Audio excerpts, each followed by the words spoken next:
민사집행법은 채권자의 정당한 권리를 실현하는 마지막 열쇠입니다.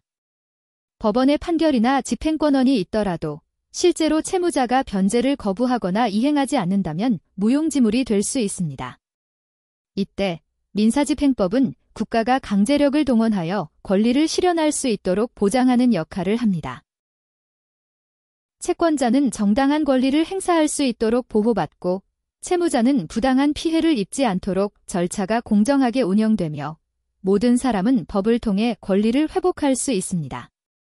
이처럼 민사집행법은 법적 권리의 실질적 보장을 위한 최종적인 장치라는 점에서 우리 사회에서 반드시 필요한 제도입니다. 민사집행법의 체계와 주요 내용에 대해 설명드리겠습니다. 먼저 제1편 총칙에서는 민사집행법의 목적과 기본 원칙, 그리고 집행을 담당하는 기관, 집행관 및 법원 등에 대해 규정하고 있습니다. 즉, 민사집행이 이루어지는 법적 기반을 정리한 부분입니다. 다음으로 제2편 강제집행에서는 강제집행의 절차와 요건을 다루고 있습니다. 제1장 총칙에서는 강제집행을 개시하기 위한 요건, 즉 집행권한의 필요성과 집행법원의 관할 등에 대해 설명합니다. 제2장 금전채권에 기초한 강제집행에서는 채권자가 금전채권을 집행하기 위해 필요한 절차를 규정하고 있습니다. 제1절 재산명시 절차 등에서는 채무자의 재산을 파악하는 방법, 즉 재산명시, 재산조회, 채무불이행자 명부 등재 등에 대해 다룹니다.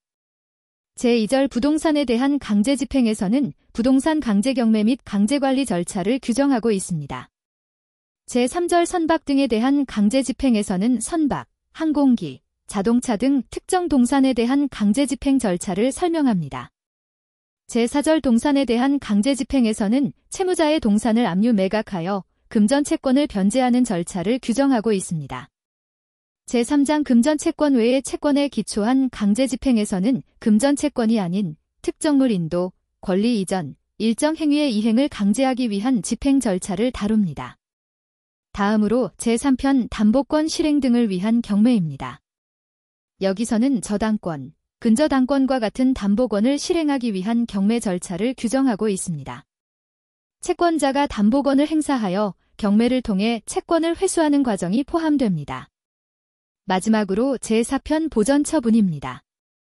보전처분은 본안 소송 전 또는 소송 중에 채무자의 재산이 유출되는 것을 막기 위한 절차입니다. 제1장 가압류는 금전채권을 보전하기 위한 절차로 채권자가 본안 소송 전 재산을 확보하기 위해 신청하는 제도입니다. 제2장 가처분은 금전채권 이외의 권리를 보전하는 절차로 예를 들어 부동산 등기 이전을 방지하거나 특정 행위를 금지하는 내용이 포함됩니다. 이처럼 민사집행 절차는 조문이 곧 집행의 실무와 판례의 출발점이기에 절차의 지도이자 집행의 설계도라고 할 수 있습니다.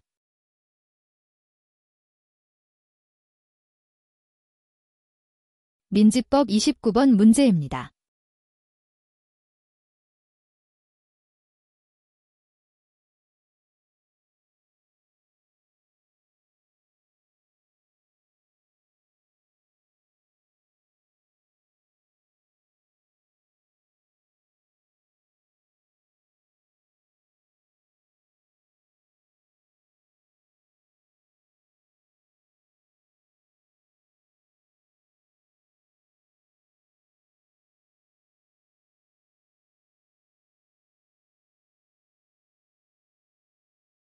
오늘 소개해드릴 판례는 근저당권 경매 절차에서 청구 금액을 언제까지 확정할 수 있는지, 그리고 소송촉진법상 이율이 적용된 지연손해금이 근저당권으로 담보되는지에 대한 중요한 법리를 다룬 사건입니다.